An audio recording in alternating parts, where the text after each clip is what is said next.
So నడుము నొప్పికి అనేది చాలా రకాల కారణాలు ఉంటాయండి.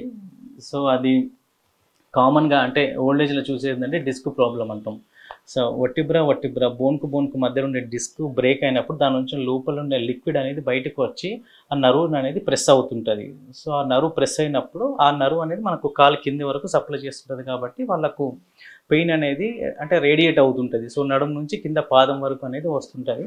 అది డిస్క్ ప్రాబ్లమ్ చాలా కామన్‌గా చూస్తుంటాం. సో దాంతో పాటుగా కింద పడిండ్రనుకోండి. సో వర్టిబ్రా అనేది ఫ్రాక్చర్ అయిపోతుంటది. సో పడటం వల్ల కూడా చూస్తుంటాం. తర్వాత కొంచెంమందికి లోపల ట్యూమర్స్ గాని ఉన్నాయనుకోండి. సో దానివల్ల కూడా నర్వ్స్ అనేది ప్రెస్ అవుతుంటది.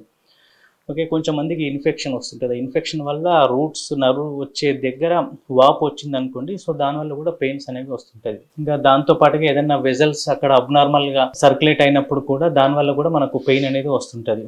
ఓకే. ఏదన్నా ట్యూమర్ గాని లేకపోతే కొంచెంమందికి క్యాన్సర్ వేరే భాగంలో ఉండి ఆ భాగం అక్కడికి స్ప్రెడ్ అయినప్పుడు కూడా దాని నుంచి కూడా పెయిన్ అనేది వస్తుంటది. తర్వాత కొంచెంమందికి లేడీస్‌లా ఓల్డ్ ఏజ్ వాళ్ళు ఏందంటే బోన్స్ అని చాలా వీక్ అయిపోతుంటాయి. అంటే ఆస్టియోపోరోసిస్ అంటాం.